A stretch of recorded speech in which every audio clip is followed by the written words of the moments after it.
So Blake Lively has just filed her newest lawsuit, and I have to be honest with you guys, after reading it, I am more disappointed today than I was on August 16th, 2009, when I realized I wasn't really getting a letter for Hogwarts. And I think at this point I should also probably sue Blake for printer fees in addition to silencing me. But regardless, there is still a lot to get through, so let's do this again. So let's quickly start with SNL because I didn't get a chance to tell you guys my opinion on what happened. In my opinion, I believe that Ryan Reynolds begged Blake Lively to go as part of their ongoing scheme to sort of assert dominance and show we're not backing down, we're innocent, and whatnot. And I think in order to do that, I think that he intentionally misled his wife and told her that the joke was just going to be basically where they just ignored what was happening. He was going to say the part about the question, he was going to be one small part of the skit where everybody in the audience was asking questions, and that was it. I think he probably explicitly promised her that there would be no direct acknowledgement of actually what was happening. And I think her face, in my opinion, I don't think she's that good of an actress. What I saw in her face when he said, "Why? What have you heard?" I saw complete betrayal. I saw complete shock. And I saw her mask drop, which sometimes happens when you take a drug called beta blockers. You're very calm and you sometimes will act in a way almost like you're drunk, like you're not thinking about being perceived because your nerves are gone. And I think that's what we saw. And this has now been substantiated by the guy who holds the cue cards. He's confirmed that this joke was later added in by Reynolds. So that's basically what I believe happened. And I think that he really has damaged his case as a result of that. Sure, it was good for SNL and their ratings, but that's just what I think happened. So the first major change that I noticed with this lawsuit is the legal team has really attempted to improve the narrative structure of it. So it begins with a quote from Justin Baldoni that they pulled from one of his TED Talks where he's talking about being a feminist and listening to women. And there are several quotes from Justin Baldoni woven throughout the lawsuit in an attempt to present the idea that there is a discrepancy between the Justin Baldoni that he presents himself as publicly and who he really is privately. So the theme of him being a hypocrite is heavily woven throughout this entire lawsuit. They then don't name names, but they heavily imply that Jenny Slate is receiving violent threats, and then later on the next page use this as an explanation as to why they will not be including any screenshots or naming any witnesses for fear of them becoming compromised or becoming victims of potential violence and further online harassment. But I can think of another reason why they're not really including screenshots. So in addition to the 42 spelling and grammatical errors that I thought were completely unacceptable, I also found something that made me laugh on page 4, which is Lively's legal team thought this was a gotcha, where they quote Baldoni's legal team saying that they confess that Lively is the kind of person who genuinely believes she's right and that all of this is unjust. I find that very strange because I don't think anyone believes that Blake Lively goes home at night saying, "Mwahaha, I'm gonna fabricate sexual harassment stories so I can take over the movie, mwahaha." And then her and Ryan Reynolds are like evil laughing into a crystal ball, like a Disney movie. Or maybe they are that crazy. I've never met them. But most shitty people, most narcissists believe that they're right.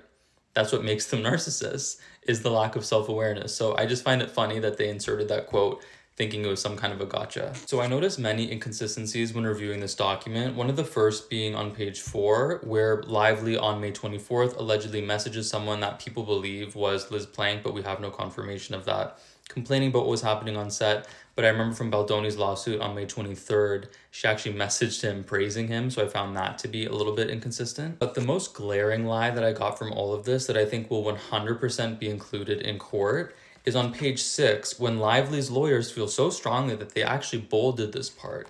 And they said that none of the requested protections were tied in any way to Miss Lively's creative input in the film and were made months before any discussions happened about her making a cut of the film.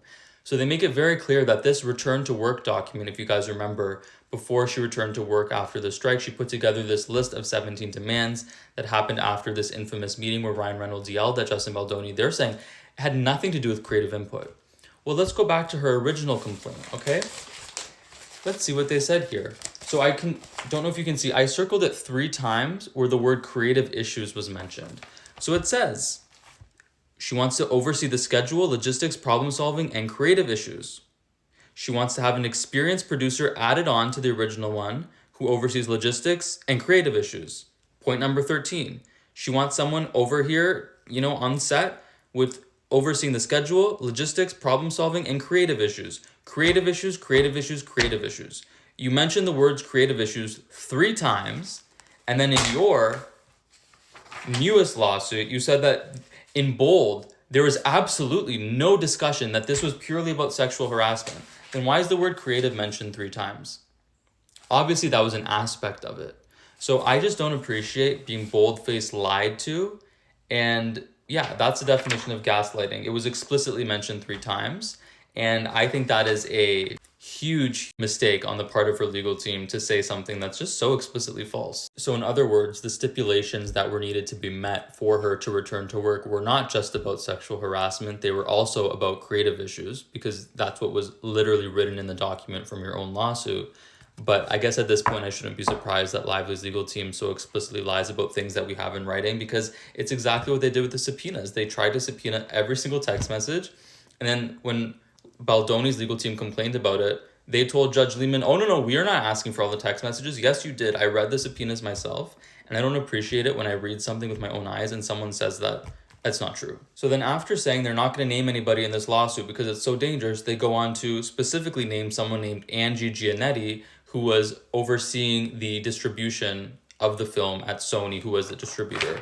So I just found it very suspicious that this was one of the few people that they named. I'd be very curious to know if there's some kind of personal relationship with the Reynolds family, because I can't think of another reason as to why this was the only person willing to put her name on the homework and say, yes, I'll come forward as well. So I also noticed that her lawyers modified their language from the original complaint to the new complaint, where they said that the smear campaign was actually a substantial factor of damages, not the main factor contributing to everything. So in other words, her legal team is now admitting that the outrage against her was at least partially organic, whereas before they thought it was fully just online bots. Well, I myself posted a video in August, and I assure you, I'm a real person with my own thoughts, and I posted that, and I'm not a robot. Something else that actually stunned me is that on page 17, Lively's legal team actually included screenshots from Baldoni's PR representatives, where they basically admit that it's not a smear campaign and that Lively effed herself over by doing the unfollow thing and not taking any photos together, which is true. Had Baldoni just gone to the premiere, I don't think any of this would have ever happened. They also include, once again, an alleged interaction between Blake and Justin, where Justin told her, I'm not even attracted to you. If that really happened, I think that may have been the real moment that Blake felt she had to burn everything to the ground, because I don't think she has ever heard those words in her entire life and would likely take great offense to it. A part of this lawsuit that absolutely made me laugh out loud was apparently Justin Baldoni said he could speak to the dead, and he spoke to Blake Lively's dead father, and then trying to deflect with humor because she felt uncomfortable, she told him, let him know he owes me $40. Baldoni responds and says, wait, does he really? Miss Lively, shocked, says, oh God, no, he owes me so much more than that.